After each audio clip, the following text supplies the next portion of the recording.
Hi කොහොමද ඔයාලට ගොඩ දවසකින් වීඩියෝ එකක් අරගෙන ආවා. වෙල්කම් බැක් ටු මයි YouTube channel. ඔයාලා හොඳින් නැති කියලා මම හිතනවා. අදත් පුංචි වීඩියෝ එකක් අරගෙන ආවා. දිගටම වීඩියෝ එකත් එක්ක රැඳිලා ඉන්න. වෙනද වගේම උදෙන්ම නැගිටලා පුරුද්දට වගේ බල්කනි එකට ගිහිල්ලා මේ වගේ වටපිටාව බලාගෙන ඉන්නවා.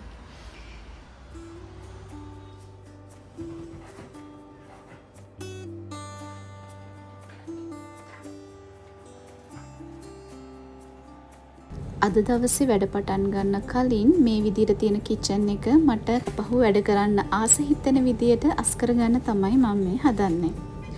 කලින් දවසේ සෝදලා තියපු වතුර බේරෙන්න තියපු භාජන අදාළ තැන් වලින්ම තියලා නැවත වැඩ පටන් ගන්නකොට මට හරිම නිදහසින් හරිම ලේසියෙන් වැඩ පටන් ගන්න පුළුවන්. සිටි ට්‍රැවල් ව්ලොග් එකක් තමයි මගේ වීඩියෝ එකෙන් අද දවසේ ඔයාලට බලා ගන්න පුළුවන් වෙන්නේ. මම අද යන්න හිතාගෙන ඉන්නේ රනානක් ෆර්සබා කියන පැත්තට.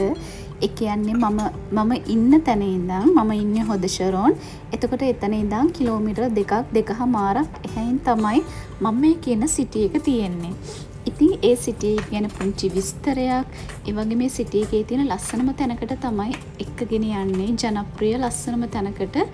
එහෙනම් ටිකටම වීඩියෝ එකත් එක්ක රැඳිලා ඉන්න.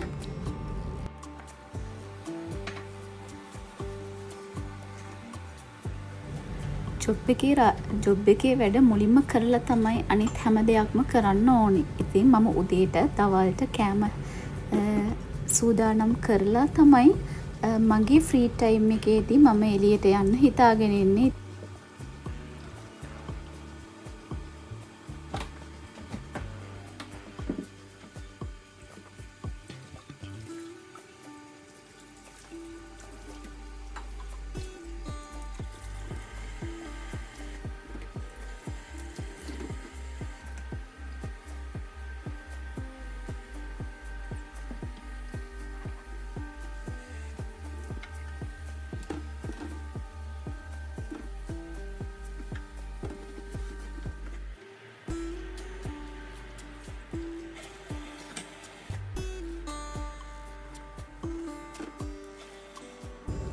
එකතු වුණු භාජනත් සෝදලා සිංක් එකත් මේ විදිහට හොඳින් පිරිසිදු කරගෙන වතුර නැති වෙන්න පිහදලා කිචන් එක සම්පූර්ණයෙන්ම මේ වගේ පිරිසිදු කරගත්තාම හිතට හරිම නිදහසක් දැනෙනවා. තමන් කරන්නේ ජොබ් එකක් වුණත් තමන්ගේ ගෙදර වගේ හැඟීමකින් මේ වැඩ කරනකොට ඇත්තටම හිතට හරිම නිදහසක් දැනෙන්නේ.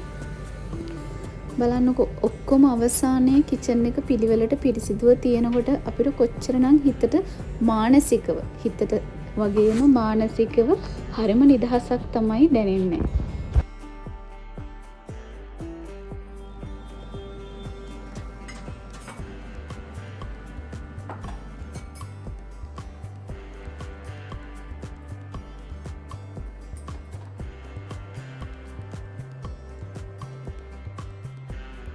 උදෙන්ම නැගිටලා ඉක්මනටම උදේ වරුවේ තියෙන වැඩ ඔක්කොම ඉවර කරලා දැන් තමයි නිදහසේ කොෆි එක බොන්නේ. එහෙනම් කොෆි එකත් බීලම අපි යන් ලස්සන තැනක් බලන්න.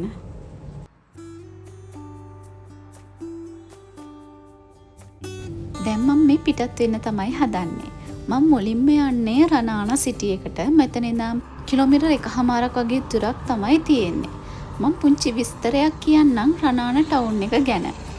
රනානා ටවුන් එක තියෙන්නේ ඊස්ට්‍රාලියාවේ මධ්‍යම දිස්ත්‍රික්කයේ. එතකොට මේ ටවුන් එක පොඩි තැන්නක වගේ තමයි හදලා තියෙන්නේ. ඒ තැන්නට කියන්නේ ෂරෝන් කියලා. ඉතින් 1922 දී තමයි මේ තැන්න ඇමරිකානු ඉදෙව්වන් විසින් සල්ලි දීලා අරගෙන ඒක කෘෂිකාර්මික ජනපදයක් විදිහට ආරම්භ කරලා තියෙන්නේ. දැන් මේ වෙනකොට 2025 වෙනකොට මේ ටවුන් එකේ මේ සිටි එකේ ජනගහනය 79000ක් විතර ජීවත් වෙනවා. ඒකත් මේ සිටි එකේ වැඩිපුරම ජීවත් වෙන්නේ විවිධ රටවලින් පැමිණි අය. එක එක රටවල් වලින් පැමිණි ඉංග්‍රීසි කතා කරන්න පුළුවන් 15%ක් 20ක් වගේ ප්‍රමාණයක් ඉන්නවලු. ඒ වගේම මේ ටවුන් එක ඊශ්‍රායල් වල පිරිසිදුම සහ සෞඛ්‍ය සම්පන්නම තියෙන ටවුන් එකක් විදිහටත් ඊශ්‍රායලයේ හඳුන්වනවා. ඉතින් මම දැන් ඇවිල්ලා තියෙන්නේ ෆර්සබා වලට. මේක ඉංග්‍රීසි වලින් සිංහලෙන් ප්‍රොනවුන්ස් කරන්න විදිය වෙනස් වෙනවා. දැන් මම මේ යටින් දාලා තියෙන්නේ සිංහලෙන් සහ ඉංග්‍රීසි වලින් ප්‍රොනවුන්ස් කරන විදිය. ඉතින් ෆර්සබා වල තියෙනවා ලොකු සිටි මෝල් එකක්. මේ සිටි මෝල් එකට කියන්නේ G මෝල් කියලා. අපි දැන් යමු ඇතුළට. මේක මේ ඒරියා එකේ තියෙන ලොකු සිටි මෝල් එකක්. ඉතින් මේකේ එක එක බ්‍රෑන්ඩඩ් වල ෂෝරූම්ස්, ඒ වගේම පොඩි ළමයින්ට සෙල්ලම් කරන ප්ලේ ඒරියාස්, ඒ වගේම සිනමා හෝල්ස් එහෙම තියෙන ලොකු shopping mall එකක් තමයි මේක. ඉතින් ගොඩක් ෂෝරූම්ස්, ගොඩක් shops තියෙනවා මේකේ, බ්‍රෑන්ඩඩ් ෂෝරූම්ස්. ඉතින් මම ආවේ අද පොඩ්ඩක් මේකේ ඇතුලේ ඇවිදලා බලන්න.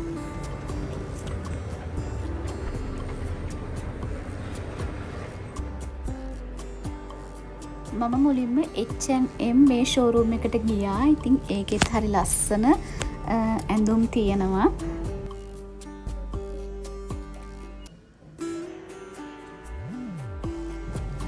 මේ ෂෝරූම් එකේ ඇඳුම් ෂෙකල් 100ට වැඩියෙන් තමයි තියෙන්නේ. ෂෙකල් 150, 169, 199 ඒ වගේ ඊට ඉහළට යන්න වගේ තමයි මිල ගණන් තියෙන්නේ. එතකොට ලංකාවේ මුදලින් රුපියල් වලින් බැලුවොත් රුපියල් 8000ට වඩා ඉහළ මිල ගණන් වලින් තමයි මේකේ ඇඳුම් තියෙන්නේ. ඉතින් මේ බ්‍රෑන්ඩ් එක හොඳ බ්‍රෑන්ඩ් එකක්. ඒ වගේම ඒ බ්‍රෑන්ඩ් වගේ හරියන විදියට තමයි ඉතින් ඇඳුම් තියෙන්නේ. මගේ ෆ්‍රී ටයිම් එක පැය 2ක් වගේ කාලයක් තමයි තියෙන්නේ. ඉතින් මං ඒ අතරතුරේ තමයි මේ සිටි මෝල් එකට ආවේ. ඉතින් ගොඩක් ලොකු සිටි මෝල් එකක්.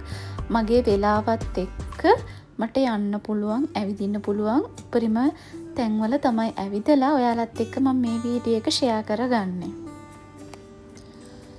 සිටි ට්‍රැවල් බ්ලොග් එකක් කිව්වහමත් මට ගොඩාක් තැන්වල ඉතින් යන්න හරි අමාරුයි අපේ ජොබ් එකත් එක්ක. මම මේ යන අතරතුරේ තමයි ඔයාලට වටපිටාව පෙන්නලා පොඩි අදහසක් ගන්න පුළුවන් විදියට පුංචි විස්තරයක් කරන්නේ. එතනින් පස්සේ මම ආවා 30X කියන මේ ෂෝරූම් එකට. එතකොට මේ ෂෝරූම් එකේ සේල් දාලා තිබුණේ. මේ හැම ඇඳුමක්ම ෂෙකල් 39ට තමයි දෙන්නේ. සාමාන්‍ය මේකේ මිල ගණන් ෂෙකල් 99යි, 100යි, 69යි ඒ වගේ ගණන් වලට තමයි මේකේ ඇඳුම් තියෙන්නේ. හැබැයි අද සේල් දාලා තියෙන නිසා හැම ඇඳුමක්ම ෂෙකල් 39ට තමයි යාලා දෙන්නේ. එතකොට ලංකාවේ මුදලින් බැලුවොත් රුපියල් 2500ක් වගේ මුදලකට තමයි මේකේ හැම ඇඳුමක්ම තිබුණේ. එතනින් පස්සේ ඉතින් මම චුට්ටක් ආපහු ඇවිද්දා. මේ වටපිටාව ඇවිද්දා. මම ආවේ උදේ 10ට විතර. ඉතින් මේ shopping mall එක ඕපන් කරන්නෙත් උදේ 9:00ට. එතකොට ලොකු crowd එකක් මේ වෙලාවේ නැහැ.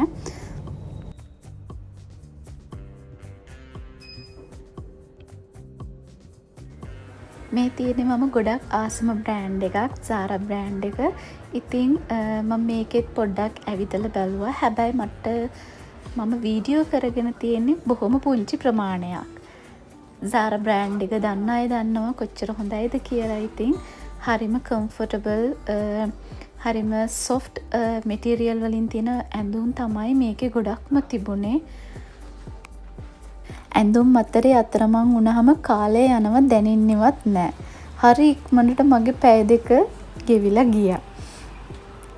ඉතින් මම අනිත් බිල්ඩින් එකට ආවා. මේකේ බිල්ඩින් number 1, number 2 කියලා එහෙම තියෙනවා. ඉතින් මේ number 2 බිල්ඩින් එකේ තමයි මම ඉන්නේ. ඉතින් ගොඩාක් පුංචි shops, එක බ්‍රෑන්ඩ් වල shops ගොඩක් තිබුණා. ඉතින් කාලය මැද්දී ඒ හැම එකටම යන්න ඇහැ ගැටුණ දකින්න ආස තියෙන ෂොප් එකකට තමයි මම මේ ඊළඟට ආවේ. මේකෙත් පොඩි ෆැන්සි අයිටම්ස් ගොඩාක් තිබුණා. හරි ලස්සනයි. විශේෂයෙන්ම ගර්ල්ස්ලාට තමයි මේ ෂොප් එකේ ගොඩක්ම දේවල් තිබුණේ.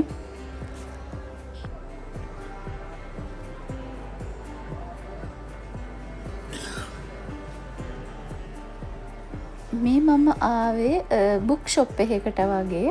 බුක් ෂොප් කිව්වට ඒකේ හැමදේම තියෙනවා. හරිම ලස්සනයි. මේක පේපර් සර්වියට් එකක්. අන්නාසි ගෙඩිය වගේ තියෙන පේපර් සර්වියට් එකක් තමයි ඒක. හැබැයි මේවල මම දැක්කපු දෙයක් තමයි මේවල මිල ගණනුත් සාධාරණයි. සාධාරණ ප්‍රයිස් එකකට තමයි තිබුණේ. මට හරියට මතක නැහැ ගණන් කොහොමද කියලා. ඉතින් චූටි චූටි කිචන් වෙයාස් ඒ වගේ පොඩි පොඩි ලස්සන කියුට් අයිටම්ස් තමයි මේ ෂොප් එකේ තිබුණේ.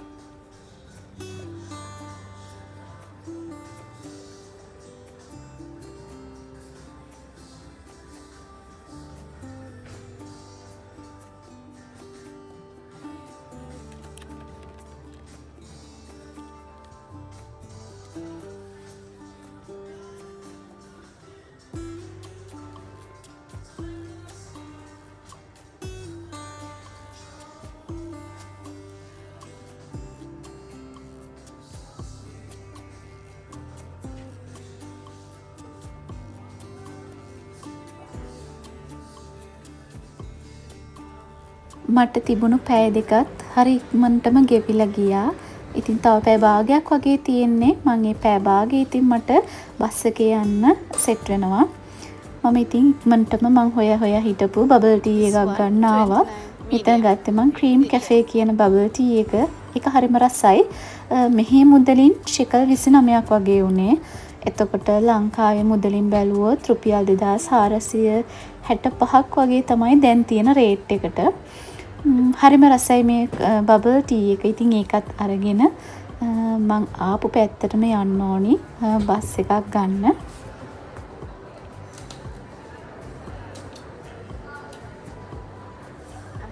තදා ඕකේ තදා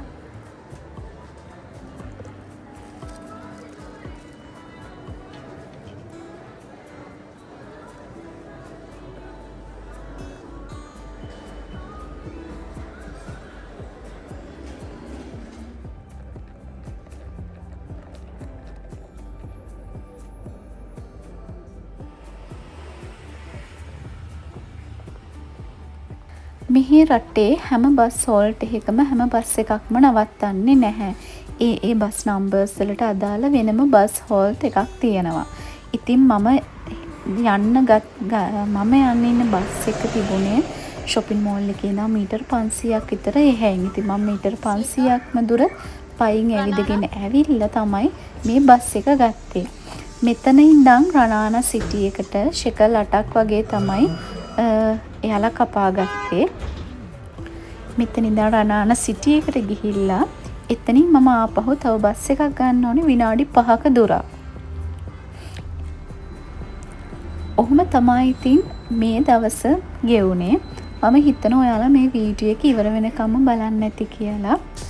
අලුත් වීඩියෝ එකක් අරගෙන ඉක්මනින්ම එන්නම්. එතකන් ඔයාලා පරිස්සමින් සතුටින් ඉන්න. ගිහින් එන්නම්.